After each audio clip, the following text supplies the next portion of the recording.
Bapak sekarang di mana, Bu? Bapak lagi ke Singapura. Oh. Nah, ini Ya, Rosman Johan apa, Ibu? Institute. Tadi Rosman ini adalah Johan Institute. Ini Oke. sebenarnya tadinya rumah keluarganya Ayah Rosman. Iya. Dan ini salah satu ruangan serbaguna yang sering kita gunakan kalau ada kelas, ada seminar kecil-kecilan, workshop, bahkan majelis taklim. Kita suka pakai ini. Kapasitasnya bisa 300. Oke. Jadi memang ini didedikasikan untuk pendidikan. Oh, ini kan spotnya memang agak beda, Bu ya. Ini memang ide untuk kemudian bisa membuat bentuknya seperti ini. Kenapa? Oh, bentuk seperti ini. Yang pasti kita menggunakan arsitek. Nah, di beberapa yang hadir di sini yang ada, ini sebenarnya karya-karya dari pelaku pengrajin Bangka Belitung. Bangka Belitung. Ini contohnya ini dari Bangka Belitung.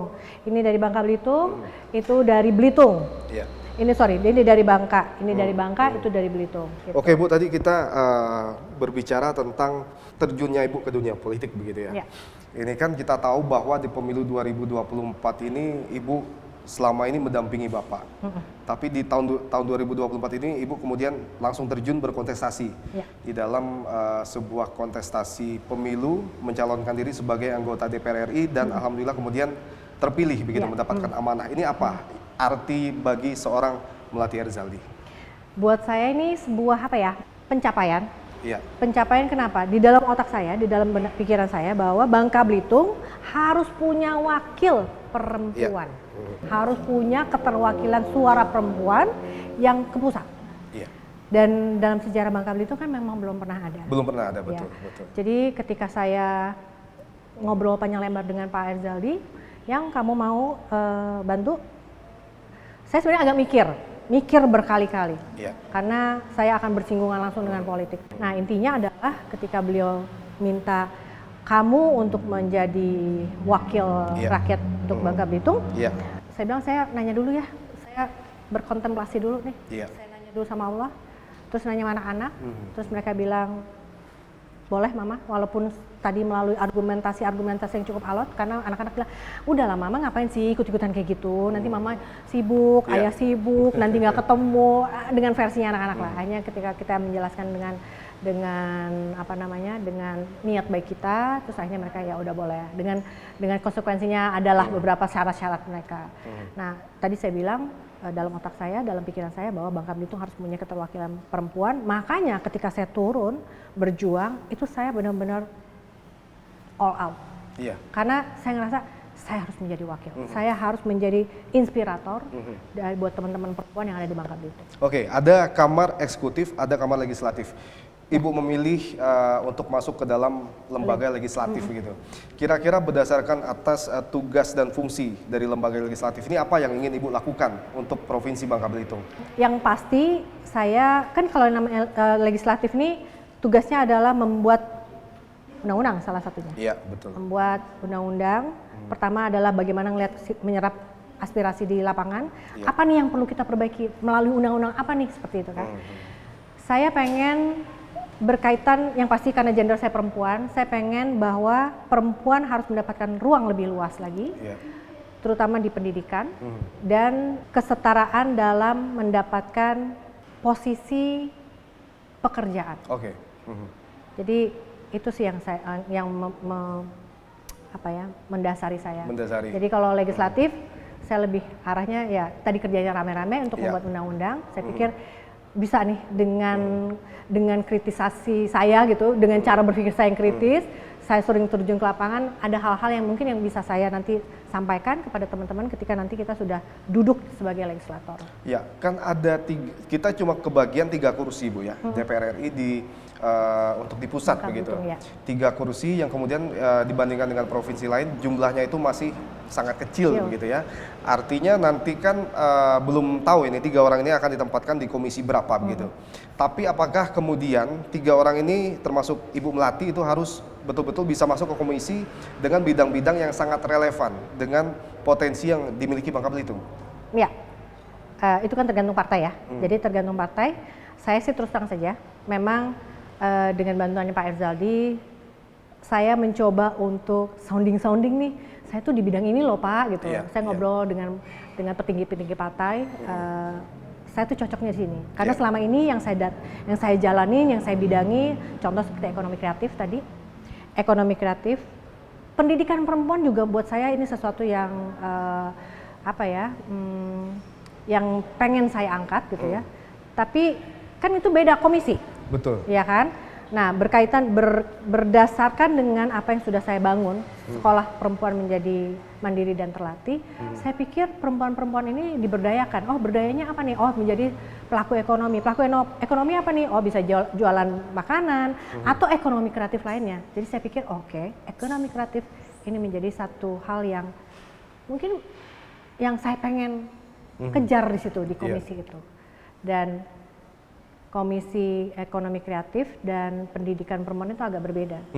Jadi harapannya adalah sounding saya itu didengar.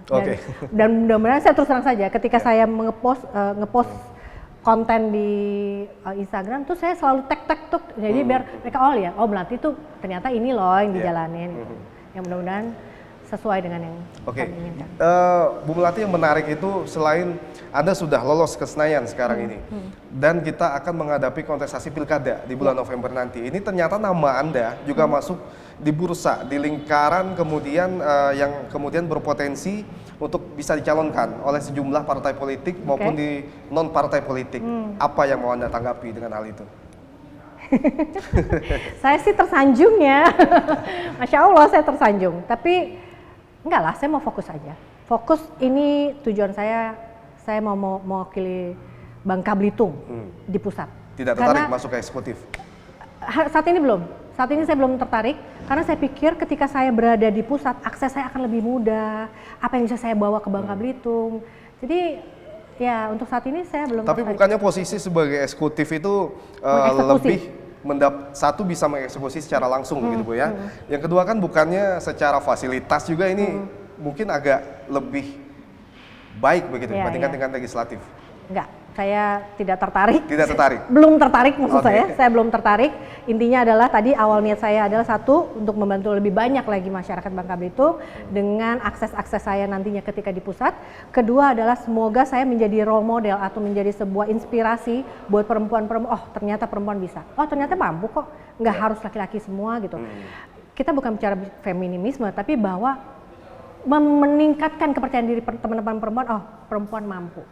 Gitu. Oke, kita bicara tentang keterlibatan perempuan di dalam politik yang memang saat ini kan memang sudah cukup besar begitu ya, angka perempuan yang masuk ke dunia politik, bahkan di beberapa jabatan publik ini perempuan sudah mulai menduduki jabatan-jabatan tersebut. Apakah itu bupati, wali kota dan sebagainya.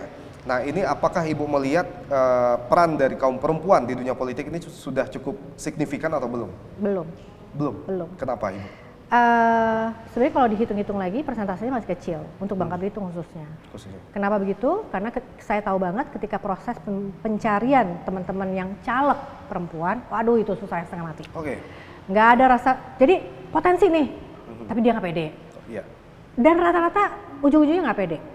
Nggak pede karena mungkin support sistemnya nggak mendukung dia gitu ya. Jadi ya lebih banyak kayaknya challenge-nya di situ gitu. Support system yang Ibu maksudkan ini apa misalnya? Keluarga. Jadi kadang keluarga kecil mendukung, tapi keluarga besar tidak. Atau keluarga besar mendukung, tapi keluarga kecil kurang gitu. Jadi saya melihat itu, oh ya ternyata perempuan ini tricky ya. Satu, kan kalau perempuan ini kalau ada suami, dia selalu minta izin sama suami kan? Begitu juga ketika mereka keinginan untuk berjuang, kan itu perlu materi. Nah, di sini ada keberatan-keberatan dari pihak keluarga. Janganlah kamu jangan ngabisin uang segitu banyaknya gitu loh. Jadi kayak dia maju, mundur, kena semua serba salah gitu. Kalau saya bilang ya itu sama kepercayaan diri dari perempuan-perempuan itu, bahwa perempuan itu udahlah nggak usah tinggi-tinggi lah. Itu masih banyak banget. Itu masih banyak stigma seperti itu di masyarakat. Nggak usah tinggi-tinggi lah, udah. Tapi kalau kita tracing secara kualitas, ini apakah kemudian peran-peran perempuan ini sudah cukup konkret dan besar Ibu di dalam membuat sebuah kebijakan publik dengan jabatannya masing-masing, apakah itu di eksekutif maupun legislatif? Sebelumnya belum. karena angkanya masih kecil. Angkanya masih kecil. Secara kuantitas masih kecil. Ya, secara kuantitas masih kecil.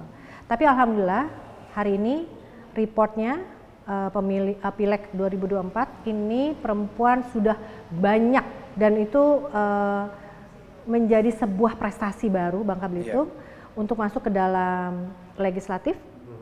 Perempuan banyak yang sudah dipercayakan untuk menjadi wakil dari masyarakatnya, menjadi wakil mereka di DPRD provinsi dan kabupaten. Oke, ini kedepannya apakah Ibu yakin perempuan bisa berbicara banyak begitu? Karena dari segi jumlah ini kan masih katakanlah minoritas begitu dibandingkan dengan kaum laki-laki. Sebentar, saya mau koreksi. Kalau berdasarkan data BPS bahwa keberadaan perempuan di Bangka Belitung dan keberadaan laki-laki di Bangka Belitung itu hampir sama. Hampir sama. Jadi perempuan di angka 49% something, laki-laki di angka 50% koma dikit. Ya, maksud saya di dalam jabatan-jabatan dan lembaga-lembaga pemerintahan begitu. Benar. Ini apakah dengan jumlah yang minoritas tadi itu bisa berbuat banyak begitu, bisa berbicara banyak? Hopefully bisa. Bisa. Apa yang membuat keyakinan Ibu? Karena saya melihat kapasitas perempuan-perempuan yang duduk itu mampu. Jadi keberadaan mereka sebagai tadi pejabat publik atau menjadi kepercayaan dari masyarakat untuk menjadi seorang legislator itu punya kapasitas. Oke. Gitu. Jadi saya yakin bisa. Oke, baik. Ibu, saya pengen melihat ruang kerja Ibu. Boleh. Kita nanti ngobrol di sana, nanti ada banyak lagi yang harus kita obrolkan, dan saudara kita akan berbincang lagi dengan Ibu Melati Erzaldi tentu saja tentang bagaimana kehidupan keluarga beliau dan bagaimana beliau bisa memaintain begitu kehidupan keluarga dengan kehidupan politiknya yang sekarang ini memang akan sangat sibuk ke depannya. Tetaplah di Tokoh.